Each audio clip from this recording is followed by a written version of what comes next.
O sol mal havia subido no horizonte e a fazenda já fervilhava com vida. Filas e mais filas de pés de milho se estendiam por onde antes só havia terra seca. Os brotos de abóbora se abraçavam com as ramas de feijão e árvores frutíferas surgiram como se tivessem despertado de um sono profundo. O cheiro doce da terra úmida se misturava ao perfume dos frutos maduros, e o som das folhas dançando ao vento substituíra o silêncio morto de semanas atrás. Mas nem tudo florescia por igual. Rapaz jovem, de cabelo preto bagunçado e olhos castanhos expressivos, pele clara, vestindo camiseta cinza gasta e calça preta, Samuel estava de pé no centro de tudo aquilo, com o braço direito agora coberto por marcas brilhantes azuladas que pulsavam lentamente sob sua pele, como veias vivas. Ao seu lado flutuava o viajante, o pequeno robô esférico de aparência metálica prateada e azul claro, com olhos grandes e luminosos em tom celeste, emitindo uma luz suave enquanto pairava no ar com um zumbido quase imperceptível. "É impressionante", murmurou o pai de Samuel, passando os dedos pela casca de uma melancia enorme e fresca, com os olhos arregalados de admiração. "Parece que a fazenda voltou a respirar." Samuel assentiu em silêncio, mas havia algo errado. Desde que começara a usar a energia da esfera que havia emergido do meteorito, seu corpo não era mais o mesmo. A cada novo cultivo, a cada vez que ele enfiava as mãos na terra e ativava aquela força estranha que fazia as plantas brotarem diante de seus olhos, um cansaço exausto se acumulava nos ossos. Era como se parte da vida que ele dava à terra fosse retirada de dentro dele mesmo. Os primeiros sinais começaram discretos: tonturas passageiras, respiração pesada após cada colheita. Mas agora era diferente. Naquela tarde, depois de plantar uma fileira inteira de tomates que brotaram e amadureceram diante de seus olhos, Samuel caiu de joelhos no chão. Sua visão se turvou e um zumbido incômodo martelou seus ouvidos. O viajante imediatamente pairou sobre ele, emitindo alertas em uma língua eletrônica que Samuel não compreendia, mas cuja urgência era clara. "Samuel!" gritou o pai, correndo até ele. Mas antes que pudesse alcançar o filho, Samuel desmaiou. O quarto onde ele acordou cheirava a álcool e mofo. Estava deitado no velho colchão de molas, suando frio com a camiseta colada no corpo. A janela entreaberta deixava entrar um vento leve, carregando o cheiro da plantação, agora tão viva, que contrastava com seu corpo, cada vez mais fraco. O viajante pairava ao lado da cama com seus olhos luminosos pulsando lentamente. Quando Samuel abriu os olhos, o robô se aproximou e emitiu um som grave, quase como um lamento. "Eu tô bem", murmurou ele, mas não estava. O pai entrou logo depois segurando uma bacia com água e um pano molhado. "Você precisa parar com isso, filho. Essa coisa, isso tá te matando." Samuel balançou a cabeça. "A gente não pode parar agora. A fazenda tá dando certo. As dívidas, as frutas, tudo tá dando certo." Mas o corpo gritava o contrário. Nos dias que se seguiram, Samuel ficou acamado. Febre, dores nas articulações, desmaios ocasionais. Ele ouvia sua mãe chorando baixinho na cozinha e o pai tentando manter tudo funcionando lá fora com as próprias mãos.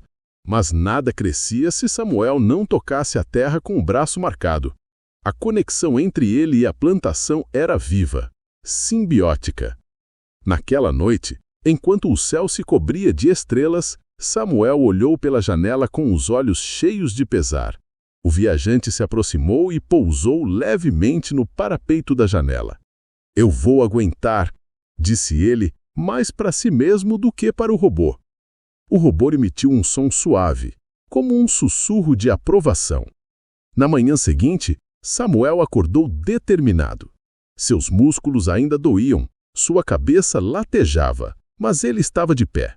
Trocou a camiseta cinza gasta por uma regata branca simples e improvisou um par de pesos com sacos de areia encontrados no galpão. Usou uma barra de ferro enferrujada para simular uma barra fixa presa entre as colunas de madeira da varanda. Começou com flexões, agachamentos, abdominais. Cada movimento era um lembrete cruel de sua fraqueza. Mas ele não parava. Suava, arfava, gemia, mas não parava. O pai o observava de longe, sentado no degrau da varanda com um copo de café nas mãos. Não disse nada, mas o olhar de orgulho silencioso era impossível de ignorar. O viajante, por sua vez, flutuava ao redor de Samuel, às vezes se posicionando ao seu lado como se quisesse encorajá-lo. Outras vezes projetava pequenos hologramas com movimentos corretos, como um treinador alienígena silencioso. Os dias passaram e os treinos se intensificaram. Samuel começou a correr ao redor da fazenda, arrastando pneus velhos, carregando sacos de milho nas costas, mergulhando as mãos na terra apenas para manter o elo vivo com a sua missão.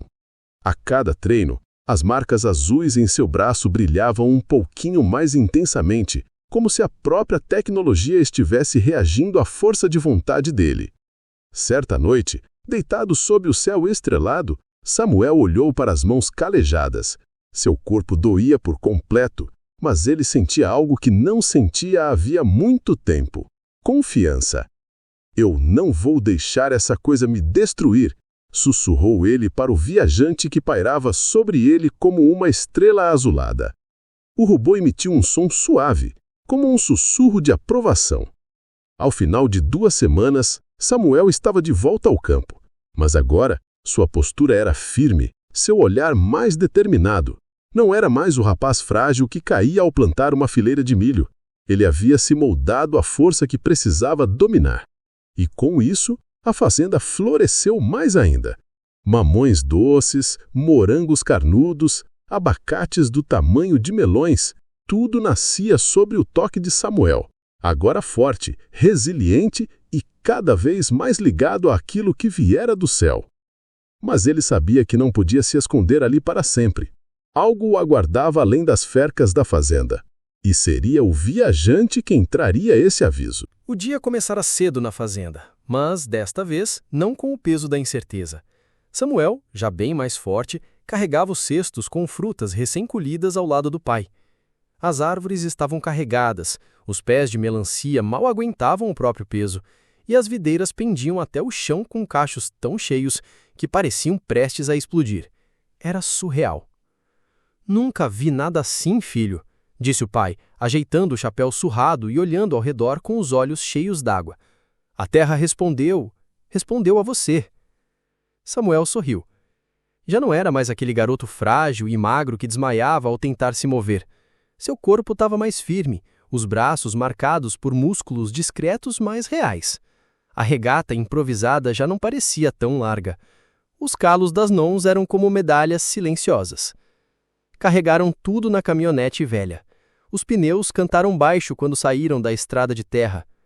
O viajante, sempre flutuando discretamente, pairava próximo à janela de Samuel, como se o protegesse.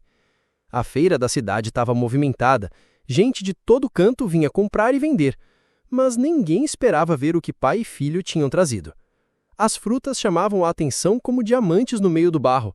Cada cesto parecia iluminado por dentro. Os clientes formaram fila em poucos minutos.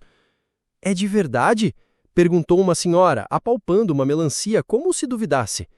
"É", respondeu Samuel com um sorriso tranquilo. "Pode provar." Ela abriu a melancia ali mesmo com uma pequena faca, e o cheiro doce se espalhou como perfume. Algumas pessoas pararam de andar só por sentir o aroma. "Meu Deus!" ela sussurrou, colocando um pedaço na boca. "Isso é melhor do que qualquer coisa que comi na vida." Em menos de 2 horas, tudo estava vendido. Samuel e o pai se entreolharam em silêncio. Não era apenas dinheiro, era dignidade. "Viu só?" disse o pai, batendo de leve nas costas do filho. "Você salvou a gente." Samuel apenas assentiu, os olhos ainda percorrendo a movimentação da feira. Algo em seu peito ainda pesava, uma sensação que ele não sabia nomear, mas o viajante parecia perceber. "Está inquieto", disse a voz eletrônica baixa para ele. Samuel, fingindo arrumar um cesto vazio, respondeu em sussurro. Ainda sinto que tem algo por vir, algo grande. O viajante flutuou mais próximo e seus olhos azuis se tornaram mais intensos. Um som metálico grave precedeu a próxima fala. O céu está observando. Algo foi ativado quando você tocou o fragmento. Outros podem ter sentido. Samuel arregalou os olhos. O quê? Nem tudo que caiu naquele meteorito era benigno. Nem todos os olhos brilham em azul. Samuel engoliu seco. Ao voltarem para casa, a sensação de alerta não se dissipava. O céu estava limpo, mas o silêncio era opressor. Durante a noite, Samuel acordou com a sensação de estar sendo observado. Levantou-se devagar, o chão frio sob os pés. Caminhou até a varanda. O viajante estava lá, flutuando imóvel. Você também sentiu? O robô respondeu apenas com um sutil pulsar azul nos olhos. Samuel olhou para o céu. Lá em cima, entre as estrelas, uma estava piscando vermelho. E não era uma estrela. Tem alguém vindo para cá, né? Sim. O silêncio voltou, mas agora ele era mais denso, mais cheio de significados e mais perigoso.